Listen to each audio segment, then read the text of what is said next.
इसका हम घोर विरोध करते हैं, आपके सिस्टम का हम घोर विरोध करते हैं। और सीएजी का रिपोर्ट जब ले नहीं हुआ तो सीएजी की रिपोर्ट और बहस कभी होता है? आपको जो करना है कर लीजिए। सब लिखा हुआ सारे पेज जो है, आप देख लीजिए कि आवंटन किस रूप में हुआ, इस पर आप बोलिए, अपने को केंद्रित कीजिए। अगर आप आईना नहीं देखना चाहते हैं, आप सच्चाई से रूबरू नहीं होना चाहते हैं, तो हम कराने के भी बहुत उत्सुक नहीं है। हमारा सिंपल सवाल है इस पर कि सीएजी का अगर रिपोर्ट माना जाए तो 70,877 करोड़ रुपए का अभी तक हिसाब नहीं दिया गया है। पूरे विपक्ष को अच्छा लगता कि जब अन्य प्रदेशों की तरह आप कहते कि हम किसानों को बोनस देने के लिए हम पैसा चाहते हैं। सरकार को यह बात सदन में बताना चाहिए कि जो गंगा उद्गम योजना बनाया गया उससे कितने किसानों को लाभ हुआ, कितने लोगों को उसका जल आपूर्ति हुआ। महोदय, 6,000 करोड़ रुपया गंगा उद्गम योजना। एक तरफ माननीय मुख्यमंत्री जी का बयान आता है, विभाग का बयान आता है कि हम हर एक घर को नल का जल पहुंचा दिए। महोदय, सरकार द्वारा प्रस्तुत बिहार विनियोग विधेयक संख्या 2 के जो भी उसमें त्रुटि है महोदय, हम केवल आपके माध्यम से सरकार को बताना चाहते हैं। महोदय, सरकार द्वारा प्रस्तुत आर्थिक समीक्षा 2025-26 और नीति आयोग 16वें वित्त आयोग एवं सीएजी रिपोर्ट के आंकड़े ही सरकार की वित्तीय अराजकता, कुप्रबंधन और जन विरोधी नीतियों को बेनकाब कर रहे हैं। नीति आयोग, 16वें वित्त आयोग एवं सीएजी रिपोर्ट, तीनों संस्थाएं की एक ही राय है महोदय कि सरकार वित्तीय संकट में है। नीति आयोग की रिपोर्ट है, कर्ज के मामले में बिहार सबसे खराब राज्यों में। नीति आयोग का जो रिपोर्ट 2022-23 से लेके 25 के अनुसार महोदय, बिहार का ऋण जीएसडीपी अनुपात 39.6% है, जो देश के अन्य राज्यों की तुलना में काफी अधिक है। यह अनुपात मीडियम राज्यों से भी बदतर है। माननीय सभापति जी, नीति आयोग जो कि केंद्र सरकार का अपना थिंक टैंक है, उसने साबित कर दिया कि बिहार कर्ज के मामले में देश के सबसे बदहाल राज्यों में से एक है। मैं नियमापत्ति पर खड़ा हूँ महोदय। विनियोग विधेयक पर एक सीमा है, उसी सीमित विनियोग पर ही हमको बोलना होता है, जनरल बजट पर नहीं बोला जाता है। एक बाध्यता है। और विनियोग, प्राकलन, अनुपूरक और विनियोग तीनों एक साथ मिले हुए हैं। तो विनियोग की सीमा है, क्योंकि यहाँ तो इस सदन में कटौती का प्रस्ताव कोई आता नहीं है, आ भी नहीं सकता है, नियम है। तो मूल बजट पर नहीं बोला जाता है, विनियोग तक आपने को सीमित रखिए। सरकार ने जो मांग रखी है विनियोग के अंतर्गत, उसी में आप देखिए कि क्या कर सकते हैं आप। जनरल बजट पर नहीं बोला जा सकता है महोदय, बाध्यता है। इसलिए मेरा निवेदन है महोदय आपसे कि इसी पर, विनियोग पर ही केंद्रित किया जाए। महोदय, हम जो परिवारों पर जो लगातार सरकार के नीति, जो उनका कार्य करने का तरीका है, जो करोड़ों करोड़ रुपया कर्ज बढ़ता जा रहा है महोदय, 2005-06 में हम लोगों के ऊपर कुल कर्ज था 24,000 करोड़ रुपया, और आज 25-26 में महोदय कुल कर्ज 4,74,134 करोड़ रुपया है। मतलब महोदय, हमारा ये जो 20 वर्षों का जो सरकार का जो कार्यकाल है महोदय, ये कार्यकाल में हम लोग का 20 गुना ज्यादा कर्ज बढ़ चुका है। आज 2005 में हर एक जो है महोदय, देखिए 26-27 के बजट पर बात हो रही है। एकदम बिल्कुल वही हम बताना चाह रहे हैं महोदय। माननीय उप सभापति ने जो कहा, आपत्ति दर्ज की जी, तो आप तो कोई आपत्ति मानते नहीं है, लेकिन मान जाइए। नहीं महोदय, हम उसी पर बात करना चाहते हैं। इस तरह से बोल करके आप भी महोदय, इतने दिन से हम लोग सदन में, मेरा तो 6ठा वर्ष हो गया, तो लगातार जब भी विनियोग बजट होता है, विनियोग विधेयक आता है, तो उस पे आदमी जो भी सरकार का जो कार्य करने का तरीका है उसका ब्यौरा बताया जाता है महोदय। ये मेरा धर्म बनता है कि क्या स्थिति है। आज जो हमारा राजस्व के मामले में महोदय, जो राज्य का स्वयं का राजस्व है वो 53 लाख विभागवार वाद विवाद जो हुआ था, सभी विभागों पर, पूरे बजट पर चर्चा हो चुकी है यहाँ। लेकिन आज तो जो 3,53,045 करोड़ 15,49,49 का जो विनियोग है, यहीं तक अपने को सीमित कर रहा है।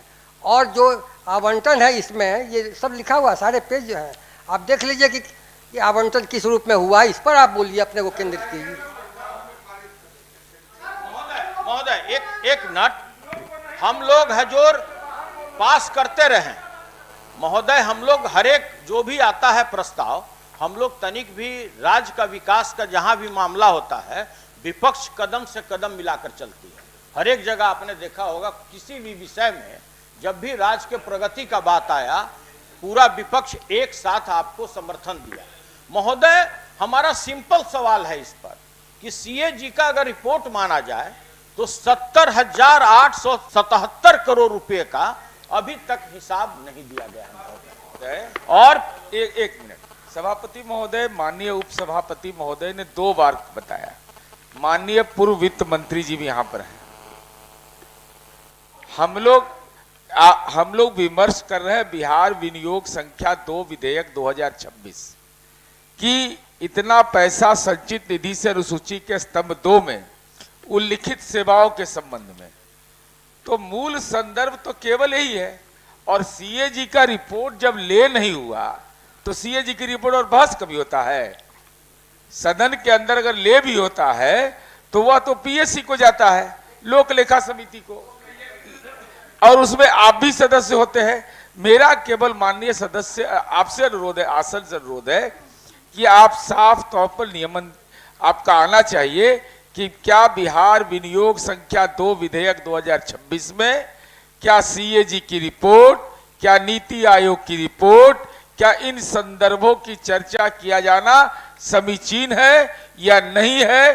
अन्यथा माननीय पूर्व वित्त मंत्री जी भी यहाँ बैठे हुए हैं, तो उनसे भी आप मंतव्य ले लीजिए।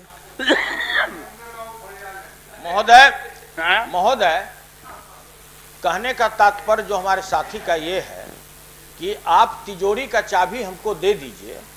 विनियोग विधेयक का मतलब हुआ हजूर, जब हमको संचित निधि में से राशि निकालने की अनुमति दे दी जाए, कोई रोक भी नहीं पाएगा हजूर। संख्या बल के आधार पर पास भी होना है। अगर आप आईना नहीं देखना चाहते हैं, आप सच्चाई से रूबरू नहीं होना चाहते हैं, तो हम कराने के भी बहुत उत्सुक नहीं है। बहुत सारे फोरम है जहां पर कराया जा सकता है। महोदय, आप कहते हैं गंगा उद्गम योजना, आपने 6,000 करोड़ रुपया खर्च किया, आपने उसकी भी चाबी मांगी महोदय। 6,000 करोड़ रुपया गंगा उद्गम योजना। एक तरफ माननीय मुख्यमंत्री जी का बयान आता है, विभाग का बयान आता है कि हम हर एक घर को नल का जल पहुंचा दिए महोदय। तो हम यही जानना चाहते हैं महोदय कि जब हर एक घर में नल का जल चला गया, तो ये गंगा उद्गम योजना में 6,000 करोड़ रुपया अगर आप कैनाल में खर्च कर दिए रहते महोदय, आप नहर बनाने में खर्च कर दिए रहते, तो एक बात समझ में आता महोदय, सरकार को यह बात सदन में बताना चाहिए कि जो गंगा उद्गम योजना बनाया गया उससे कितने किसानों को लाभ हुआ, कितने लोगों को उसका जल आपूर्ति हुआ महोदय, और कितने महीने तक उसका संचालन हुआ महोदय। इसके लिए नहीं, नहीं, जानना चाहते हैं महोदय। उस पर बात आप मान लिया कि आप म्यूजियम बना दिए, एक म्यूजियम पूरा आपका खाली है, सामान रखने को नहीं है, और आपने दूसरा संग्रहालय बना दिया, और आप कहते हैं कि फिर से चाबी दे दीजिए हमको लुटाने के लिए। क्यों हम लुटाने के लिए महोदय चाबी दे दें आपको? और तीसरी बात महोदय, ये जो स्थिति परिस्थिति बन रहा है, जो आप हमसे कुंजी मांग रहे हैं महोदय, अगर आपका जनोपयोगी कार्य हो जाता, आप अगर यह प्रस्ताव लाते हैं हमारे पास कि जो उत्तर प्रदेश में जो पेट्रोल और डीजल का मूल्य है, हमारा जो समीपवर्ती जिला है, जो भी उससे बॉर्डर से लगा हुआ है, जहां 11 रुपया लीटर का अंतर है महोदय, पेट्रोल में 7 रुपया पेट्रोल का डीजल का अंतर है, हम उसको समान रूप से कर देंगे ताकि इधर के भी जो पेट्रोल पंप है वो भी संचालित सही ढंग से हो जाए बॉर्डर इलाके में, और गवर्नमेंट को करोड़ों अरबों रुपया उससे रेवेन्यू प्राप्त हो। क्योंकि जो लोग हैं हजूर, जो बॉर्डर इलाका है उत्तर प्रदेश का, टोटल लोग जाकर डीजल उधर भरवाते हैं। और थोड़ा देर बोल लेने महोदय, दूसरी बात है कि आप जो भी लाइए, जिस चीज के लिए भी आप कहिए कि हमको संचित निधि से राशि निकालने की अनुमति दीजिए, तो महोदय हम लोग को तब अच्छा लगता, पूरे विपक्ष को अच्छा लगता कि जब अन्य प्रदेशों की तरह आप कहते कि हम किसानों को बोनस देने के लिए हम पैसा चाहते हैं, किसानों के उत्थान के लिए हम पैसा चाहते हैं।